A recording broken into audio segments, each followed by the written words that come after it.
sure I'll find a way, doing all I can. No one understands. This is Fandomania. This is Fandomania. Hello everybody, this is ACF Radio. This is George Paiz. This is Big Fucking Andy. And today... Wait, hold on. That sounded... I didn't like how that sounded. Big Fucking Andy? That sounded wrong, man. Alright, just Big Andy, just Big Andy. Okay, so today we're here to talk about how to get over your nerd insecurity in public. Well, how to get over your nerdy public insecurities. Well, yeah. That's okay. Just his title. Yeah, exactly. So today we want to talk to you guys about this because one of the things that, as people in the nerd culture and in geek culture, we've always been made fun of for, being for the things that we like, for the hobbies that we like, whether it's video games, whether it's anime, whether it's a comic book series, whether it's whatever.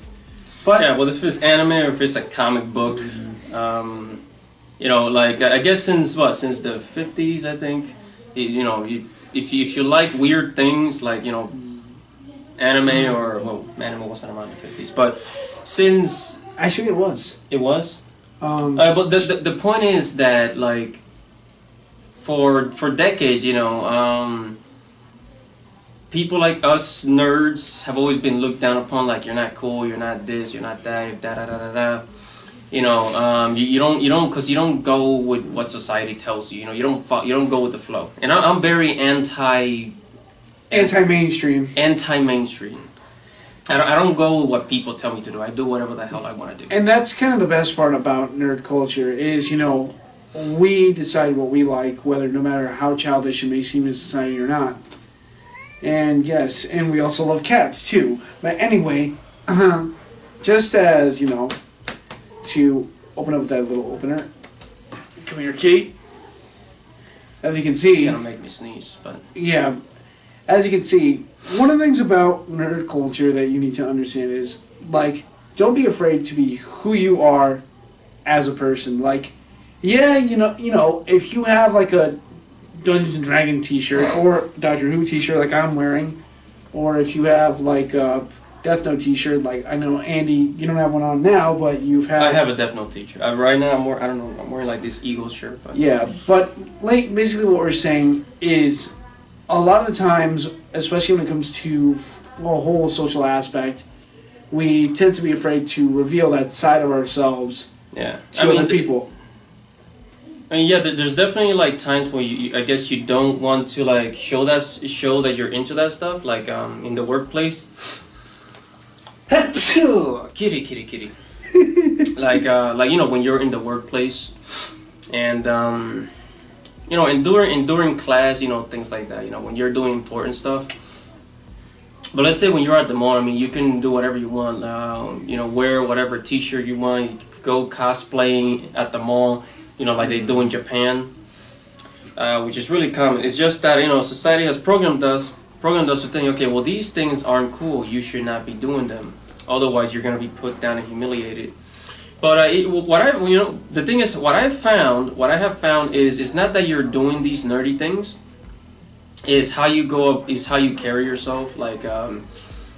Cause if you're the really really really antisocial nerds that has no social skills, you're all is your hobby. Then people kind of make fun of you. But the thing is, you kind of have to balance it out. You need to, enjoy your hobbies, but still be a nerd. Because honestly, nerds rule the world. Yeah, we kind of do. Think about it. It took a nerd to make the car. It took a nerd to make, software. Microsoft, Bill Gates. Yeah, and everyone uses software for everything, whether it's Excel, whether it's Word, whether it's Office. Nowadays, what people need to realize is that nerd, no matter what, whether they're a nerd in computers or whether they're a nerd in video games, you have to pretty much let that insecurity, that thought of, oh, what are they going to think of me if if they find out I like this. Dude, who cares what they think? The point is, you have to be comfortable with your own self in your own skin. Now, not only that, I mean, granted, you still have to show that, yeah, you could carry yourself well. Go out, be strong. Yeah, you're a nerd, but heck, you still got a job. You still, are able to fend for yourself. Show them that, yeah, I'm a nerd, I like this stuff. And don't let anybody try to change you. This is also especially going out to anyone, whether you're a guy or a girl.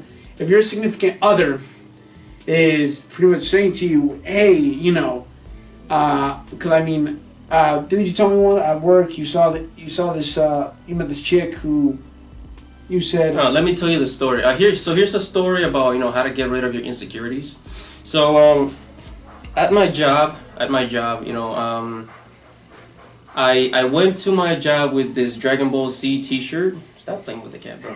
I went to my job with this Dragon Ball Z T-shirt, and I just sort of, it's usually all the guys. All the guys were like, dude, that's fucking awesome, man. I haven't seen Dragon Ball Z in years. Kamehameha. Yeah. One guy was like, Kamehameha, and I'm like, dude, stop it. Like, I don't know. I just thought it was a little too much when he did that. But I went to work with my Dragon Ball Z T-shirt. A lot of people actually thought it was cool, and but a couple of the girls were like, oh, that's really cute. And but mostly because usually the girls are supposed to be more mature. They were like, ew, what is that? And I'm like, it's fucking Dragon Ball Z. And then she's like, yeah, my boyfriend watches that. I don't like it when he watches that stuff because it's for kids. And I'm like, no, the fuck it's not. It's not for kids. It appeals from people from 18 to 25. From 30, actually. Even 40. Yeah, hell yeah. And apparently, like, the girl, her boyfriend also plays Yu-Gi-Oh cards. And, basically, she doesn't like it when her boyfriend does anything nerdy. And and I told her, I don't give a shit. That's what you call, okay, this is a message out to women who maybe are not into nerdy things, or even if you are. If you're dating a guy who's into nerdy stuff, like we are, I'm into Magic the Gathering, I'm into Yu-Gi-Oh, I'm into video games, I'm into LARPing, and you're into, tell me about, dude. I am into anime. And you write books, don't you? Yeah, I write books. Yeah, whatever your boyfriend is into, your man, your boo, your Did you just say your boo? I don't know. Yeah, or your kielbasa, whatever you want to call it. I've actually known women to call other guys. My kielbasa? Anyway. Whoa. Okay, so anyway. Anyway, you have to like them for who they are. If they got that hobby, don't try to change that, because otherwise, then months later, he changed. Yeah, well, honestly, in a relationship, you shouldn't be changing for anybody. Exactly. You only change to make yourself a better person. Don't change who you are, but if you feel you need to improve, yeah, but because honestly, we're not really here to talk about dating advice, whatever. This is just an example. Yeah. This is just an angle that I'm giving you guys. It's like, look, if you're like, this is especially comes to that social aspect, especially with dating.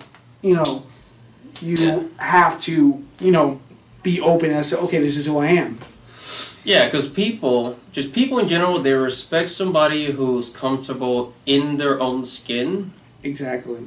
And so you could be, let's say you're a comic book geek or whatever, and you're really into that. You're really into that. A lot of people don't really care that you're into that stuff. Just like but if they see that you're kind of like antisocial, like you just kind of like drift away from every conversation. Like if you can have like a regular conversation with people, your coworkers or whatever, then I guess then they start see you as a little weird. But overall, it's about having balance, like enjoying your hobbies while also just having common social skills. Yeah, exactly. Like, for example, maybe whoever you're socializing with isn't into nerd culture, and you just say, you can talk about something else. Well, or you could just say, hey, this is what I like, this is what I'm into, and if they ask you questions about it, okay, and then if they quickly change the subject, just okay. You could ease into that conversation, or you could ease your way out, but don't be afraid to show your true colors. Because I mean, when you think about it, nerd culture is just getting bigger. I mean, there's a lot of us. There's a lot of closet nerds. Yeah. I mean, look at us. We're doing a YouTube video right now. For God's sake, here's how big nerd culture is getting. Say what you will about what's it called, Heroes of Cosplay. Yeah, say what you will about Heroes of Cosplay. You know, the TV show on Sci-Fi, but I mean, it's getting so big to the point where it's on TV. It's on fucking TV. Yeah. So it's like. It's everywhere, you know. People see it everywhere, so now it's becoming like, you know, a normal thing. It's becoming a normal thing. Yeah, and also another thing to a lot of nerds who kind of, I know there's quite a few people that hate Heroes of Cosplay. Look, don't go being a hater just because I know in every community. I like it. In every community, there's going to be things that, you know, people may not like. There's going to be bad apples everywhere. Yeah. That's a fact. You just got to learn how to deal with them. And, you know, if you're not a fan of Heroes of Cosplay, maybe to you cosplay is more personal, it's not a competition, okay, but don't go hating on someone, because look, if they found a way to make a living off of it, if they made a living off of, you know, cosplaying... Yeah. We don't tell you how to make your money. Yeah, and they enjoy it, because especially that's another thing when it comes to a social aspect is, okay, your career, if you're happy making your hobby into your career, okay, go for it. If that's you, go for it. Don't let anybody else stop you. Here's another thing. As far as nerd culture, Japan had it way before us. In fact, I think cosplay came from Japan, if I'm not mistaken. Yeah. It started in Japan. Well, at least when it comes to anime, it started in Japan. But then it started, you know, moving overseas. Exactly. And you know, Japan early in the 80s, 90s, they were already used to it, you know. Because people, I mean, I know people in Japan that go cosplaying at work, you know, in their jobs, like their jobs let them cosplay. And even with for you younger viewers out there, I remember back in high school, I used to see kids who wear something from, I mean, they would try to be subtle about it, where, I don't know, say like a Naruto hoodie or something like that. Nowadays, I see kids in college who are wearing, you know, Naruto headband. It's like, okay, cool. They if you can rock a Naruto headband, if you can rock, you know, it's how you carry Attack yourself. on Titan, you know, uniform. Yeah, it's how you carry yourself. If you could show, you know, heck, you're confident about yourself and you're still willing to, you know, not just also like these nerdy hobbies, but also be able to carry yourself career-wise, be able to carry yourself, you know, so that way, you know, you're comfortable in your own skin. You start becoming a lot happier. You know, you're happy that you can make money and you're happy you still can enjoy being yourself. Because honestly, dude, nobody wants to be that nerd that lives in their parents' basement. And this is... Hey. What? No. I'm not saying this to make fun of anybody, but the thing is, like, what I'm trying to say here is that, these are your hobbies, but you should also, like, you know, engage the world. You know, engage the world. Not just it's not just I just want to do anime, comic books. Yeah, you know. You also want to engage the world, you know, and that way you're seen as a person who's well-rounded, you know, a Renaissance man or woman, I should say. Yeah, and I mean, and a lot of us who go to Renaissance fairs, that's what the Renaissance is about, you know. It was a time of development, a time, you know, when a whole bunch of new things came into invention. It was a time of discovery. There's Renaissance. In a way, there's always a new Renaissance every single generation or millennium.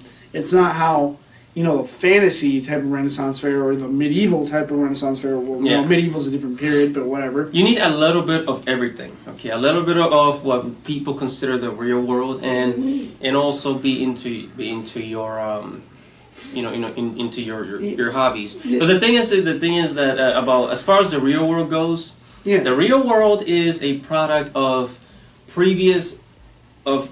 the ideas of previous generations. Yeah, and I'm gonna take this from and I know I'm taking this from a Buddhist book that says everything arises with your thoughts. With your thoughts, you make the world around you. If you are constantly thinking, I'm a nerd, and you know, I can interact with other nerds, but to the rest of society, I won't succeed in. You're gonna create that world. You gotta create the world where it's like, I'm a nerd. But it's like, who cares? You know, I could get along with everybody, and I have confidence in myself. Dude, nerds are just everywhere. It's not just. There's technology nerds, comic book nerds, movie nerds. I mean, and actually, in fact, a lot of the big actors out there are nerds themselves. You know, Dude, because, just the other day, the guy at the post office asked me to trade a Magic the Gathering card, and he wanted to. He's like, "Oh, I got this set for like $30," and then one time I think I remember my Sphinx. I remember I had a Sphinx, and all of a sudden he had a Subway sandwich, and he had the kind that I liked. He's like, "Hey, is that the Sphinx?" And I'm like, "Yeah, that's the Sphinx." It's like, I'll give you my sandwich for the Sphinx, and I'm like, which I did not expect that from the guy at the post office. holy shit! Wow. Yeah, a guy was eating lunch on his break. He just traded me the sandwich. The sandwich. It's like, so it's cool. We do crazy stuff like that. I mean, whether you're trading a sandwich for a Magic the Gathering card, or you're trading I don't know, anime for bacon. Yeah, but I think I think if we proved our point or gave a good explanation, I think we should wrap this up. Yeah. So anyway, like this video, comment below. Let's get into some discussion. What are some times where you felt you had to get over some sort of insecurity or whatnot? And if you have anything else that you want us to give advice to you based on our experience. Yeah, also, remember, it's all very subjective. Yeah. Because we're not PhD psychologists. But, yeah, this is from our personal experience. We are people just like you. Just trying to help other fellow nerds. But exactly. And also, like, if you have any questions, you can email us. Go to our website on our contact page. Go to acfradio.com. Yeah. Go to our Facebook, Twitter, Tumblr. Yeah, just contact us, dude. Yeah. And, also subscribe to our YouTube channel. Subscribe, like this video, and also subscribe, and you'll see other YouTube videos and YouTube series coming, like The Realm, the movie review, and also for wrestling fans, we actually do. I do with a couple of other new colleagues that we have, the Wrestling Fans Next Door, which is coming soon. Yeah, and like I said, we're nerds. We like a lot of everything. Yeah, and share this video, give us a like, tell them how good I look, and thank you for stopping by. Yep, and bacon is good for the heart. Bacon? Yes, it is.